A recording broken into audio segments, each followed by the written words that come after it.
Wie wurde der Koran gesammelt? Wir werden Sie auf dieser Reise begleiten, die uns erzählt, wie der heilige Koran gesammelt wurde, den Allah bewahrt hat, um ihn in einem festen und unverfälschten Buch in unsere Hände zu bringen.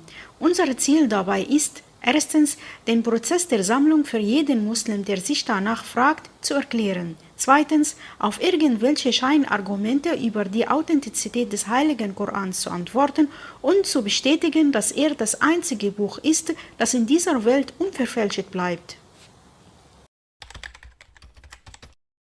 Phasen der Sammlung des Korans. Bevor wir auf die Phasen eingehen, möchten wir bestätigen, dass der Koran durch bestimmte Namen von Allah erwähnt wurde. Allah sagt über ihn: 1. Al-Quran, auf Arabisch das vorgelesene Buch bzw. das Vorgelesene, und 2. Al-Kitab, auf Arabisch das geschriebene Buch bzw. das Geschriebene. Von diesen Namen her bedeutet es, dass der Koran als Buch von Allah grundsätzlich auf zwei verschiedenen Weisen schon aufbewahrt ist. Allah sagte: Uns obliegt es, ihn zusammenzustellen und ihn vorlesen zu lassen, und sagte: Gewiss, wir sind es, die wir die Ermahnung offenbart haben, und wir werden wahrlich ihr Hüter sein. Demnächst ist es zu bekräftigen, dass der Koran schon zur Zeit des Gesandten Allahs auf diese zwei Weisen zusammengestellt wurde: mündlich in den Brüsten der Huffaz, die Auswendiglerner, und schriftlich auf Schreibmitteln als ein Manuskript. So, als Sammeln des Korans spricht man über einen Prozess des Zusammenstellens und nicht über einen Prozess des Gestaltens. Die Phasen ausführlich sind wie folgt. Los geht's.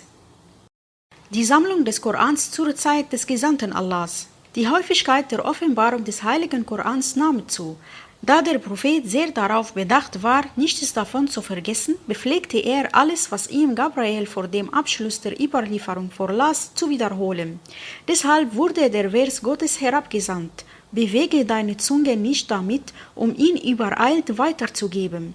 Uns obliegt es, ihn zusammenzustellen und ihn vorlesen zu lassen. Und erst wenn wir ihn vorgelesen haben, dann folge du der Art seines Vortragens. Nach der Offenbarung dieser Verses bepflegte der Prophet dann zu schweigen, bis er die Offenbarung von Gabriel vollständig empfangen hatte. Und dann beauftragte er die Schreiber unter den Gefährten, alles aufzuschreiben, was vom heiligen Koran herabgesandt wurde. Gabriel offenbarte dem Propheten jedes Jahr während der Nächte des Monats Ramadan den heiligen Koran.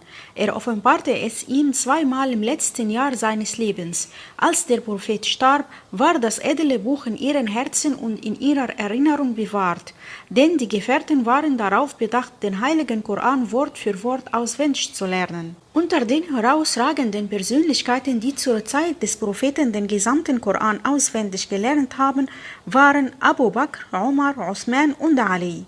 Dazu gehörten auch Abdullah ibn Mas'ud, Salim ibn Ma'qal, Ubay ibn Ka'b, Zayd ibn Thabit, Abu Zayd ibn Sakan, Abu Darda und Sa'id ibn Ubayd. Diese waren die bekanntesten Huffaz unter den Gefährten. Der heilige Koran war bei dem Tod des Propheten auch schriftlich aufgezeichnet, aber er war nicht an einem einzigen Ort gesammelt. Es gibt zwei Gründe dafür, dass der heilige Koran nicht an einem einzigen Ort gesammelt und aufgeschrieben wurde. Erstens warteten die Gefährten darauf, dass die Offenbarung jederzeit auf den Propheten herabgesandt wird, und waren damit beschäftigt, das, was offenbart wurde, auswendig zu lernen und zu bewahren. Zweitens waren die Schreibgeräte und die notwendige Ausrüstung für die Schreibarbeit zu dieser Zeit nicht so ausreichend oder bei allen verfügbar. Die Gefährten haben keine einzige Minute ihres Lebens weg von dem heiligen Koran verschwendet. Sie machten den Koran zu ihrer höchsten Beschäftigung, um zu Allah zu eilen. Sie wetteiferten zwar darum, ihn auswendig zu lernen und zu rezitieren, sich mit seinen Wissenschaften und Verordnungen zu beschäftigen und ihn direkt vom Propheten zu hören und zu lernen. Das Sammeln und Bewahren des heiligen Korans in den Herzen hat mehrere Eigenschaften. Darunter sind: 1. Allah hat sich schon verpflichtet, den Koran vor Verfälschung und Änderung bis zum jüngsten Tag zu bewahren. So ist es ein Wunder, dass der ganze Koran auch haargenau im Herzen vieler Muslime, darunter auch Kinder, bewahrt ist. 2. Das Bewahren des Korans im Herzen ist eine der größten Eigenschaften des Sammels bei den Arabern. Keine andere Nation hat ihr Buch zuvor in den Herzen gesammelt. 3. Es ist obligatorisch, den Koran im Herzen jedes Muslim zu bewahren, auch wenn es nur ein kleiner Teil ist, um das Gelernte im Gebet zu rezitieren. Was das Schreiben angeht, ist es jedoch nicht für jeden Muslim erforderlich. Das führt uns jetzt mal zum wichtigen Punkt, nämlich die Beweise, dass der Koran schon zur Zeit des Propheten geschrieben wurde, also schriftlich bewahrt war. Unter diesen Beweisen sind 1.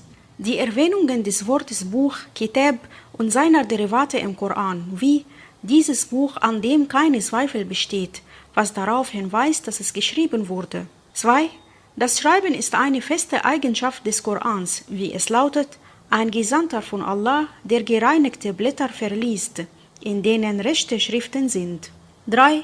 Es gibt viele Hadithe, die darauf hinweisen, dass der Koran zu Lebzeiten des Propheten niedergeschrieben wurde, darunter die Überlieferung von Ibn Umar, in der es heißt, der Gesandte Allahs verbot es, den Koran ins Feindesland mitzunehmen, das heißt als Buch mitzunehmen. 4. Es ist belegt, dass der Prophet seinen Gefährten erlaubte, den Koran zu schreiben, als er sagte, schreibt nicht von mir, und wer außerhalb des Korans von mir schreibt, soll es löschen. 5. Es ist belegt, dass der Prophet Schreiber hatte, die aufzeichneten, was vom Koran offenbart wurde, wie Ali, Zaid ibn Sabit, Muawiyah und viele andere. 6. Es ist auch belegt, dass der Prophet die Gefährten in der Art und Weise anleitete, wie die Verse und Suren geschrieben und an den richtigen Stellen platziert werden sollten. 7. Es ist belegt, dass der Prophet das aufzeichnete Material seiner Gefährten überprüfte und es las.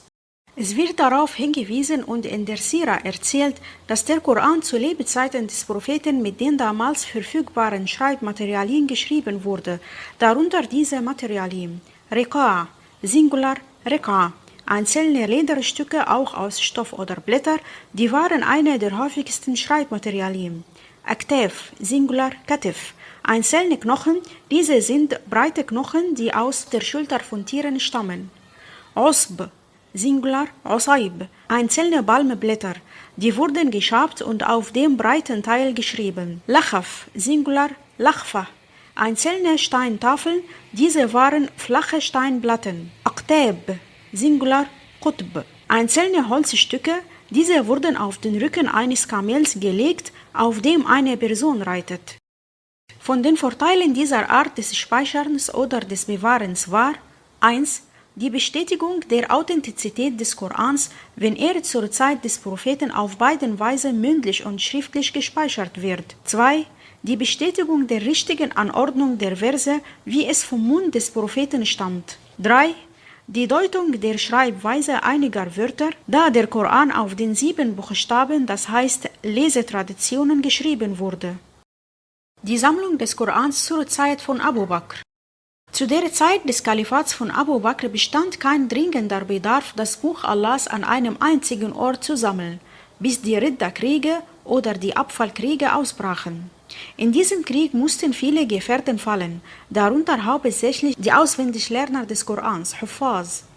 Dies war der Hauptgrund, warum Omar Angst hatte, dass der Koran verloren gehen würde. Omar bot Abu Bakr die Idee der Sammlung an. Obwohl Abu Bakr anfangs ablehnte, weil es eine Angelegenheit war, die der Prophet nicht unternommen hatte, schlug Omar es immer wieder vor, dass es für die Muslime von Vorteil sein wird, bis Allah Abu Bakrs Herz für die Sammlung recht leitete.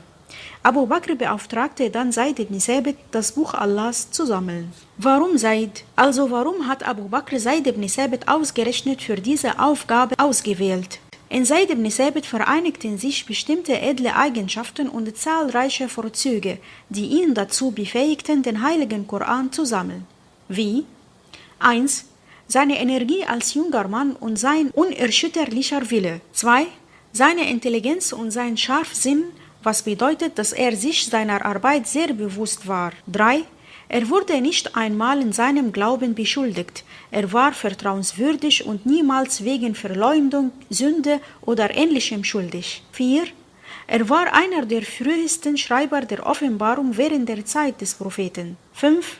Seine Schreibweise wurde geschätzt, sowie seine Schreibgenauigkeit. 6. Er war auch bei der letzten Wiederholung des heiligen Korans vor dem Propheten anwesend, was auch heißt Al-Ard al-Akhira. So fing Said seine schwere Aufgabe an. Er hat zwar gesagt, als er damit beauftragt wurde, wenn Abu Bakr von mir verlangt hätte, einen Berg von dessen Stelle zu bewegen, wäre es für mich doch leichter geworden als die Aufgabe der Koransammlung. Während seiner harten Arbeit brauchte Said jedes Mal 2 gerechten Zeugen von den Gefährten, um einen jeden Koranvers zu bestätigen und zu authentisieren. Diese Zeugen sollen unbedingt solchen Koranvers vom Mund des Propheten direkt gehört haben. Es passierte mit ihm einmal, dass er bei den letzten Versen von der Sure At-Tauba nur einen einzigen Zeugen hatte. Dieser war der Gefährte Husayma ibn Thabit. Said sagte aber dann, schreibt es mal, wie es bei Husayma ist, denn der Gesandte Allahs machte die Zeugenaussage von Husayma zweifach, also das heißt, als Zeugenaussage von 2 Männern. Diese Geschichte bewies nur die Präzision von Said während seiner Arbeit und seine Anstrengung, den Versen des Korans genauerweise zu sammeln. Die Sammlung des Korans zur Zeit von Abu Bakr hatte viele Vorteile, wie 1. Die vollständige Aufzeichnung des Heiligen Korans und seine Regulierung durch Schreiben. 2. Die Gefährten waren beruhigt, dass der Koran aufbewahrt wurde und die Angst vor dem Tod des Auswendiglerners des Buches Huffaz verschwand. 3. Es wurde an einem Ort gesammelt, nachdem es zuvor in verschiedenen Teilen verstreut war. 4. Es verwirklichte die Zustimmung aller Gefährten. 5. Es wurde als die Referenz und Quelle betrachtet, auf die man sich in Zeiten der Not beziehen kann. 6. Es beseitigte auch jeglichen Verdacht aus den Herzen der Gefährten, der mit der Bid'a der Sammlung verbunden war. Jetzt kommt die Zeit, um den Koran in einem Buch zu sammeln, also als ein einziges Heft herzustellen, wie wir es jetzt kennen. Die Sammlung des Korans zur Zeit von Osman. Die Gründe für die Sammlung, die zu Osmans Zeit durchgeführt wurde, waren anders als die Sammlung zu Abu Bakrs Zeit. Das Hauptziel der Sammlung zu Abu Bakrs Zeit war, den heiligen Koran an einem einzigen Ort in Schriften zu sammeln, welches die Reihenfolge der Suren und Verse beibehält. Das Ziel war jedoch nicht, alle anderen Kopien, die bei den Gefährten vorhanden waren, die vielleicht Kommentare, Bittgebete, Anmerkungen oder andere Dinge enthielten, abzuschaffen. Während Osmans Zeit bepflegte jeder Gefährte, den Muslimen in einer Stadt den Koran auf seine eigene Lesart zu rezitieren. Die Lesarten waren je nach den 7 Buchstaben unterschiedlich, die auf den Propheten herabgesandt wurden, und jeder Gefährte lehrte so, wie es ihm der Prophet beibrachte, laut des einen Buchstaben und der Lesart. Dies führte zu einer Vielzahl von Lesarten und unterschiedlichen Rezitatoren unter den Gefährten in jeder Stadt. Ubay ibn Ka'b war zum Beispiel in Syrien, Ibn Mas'ud im Irak und so weiter. Ihre Unterschiede in der Art der Rezitation und die Vielfalt einiger Lesarten führten zu Verwunderung und Ablehnung einiger Lesarten durch einige, mit der Begründung, dass sie nicht direkt vom Propheten gehört hätten. Der Gefährte Huzaifa ibn al-Yaman beobachtete diese Unterschiede unter den Menschen bei der Eroberung von Armenien und Aserbaidschan. Es war so weit, dass einige von ihnen einander in der Meinung verletzten. Er informierte sofort den Führer der Gläubigen Osman ibn Affan über diese Unterschiede zwischen den Muslimen in ihren Lesungen und der Streitigkeiten darüber.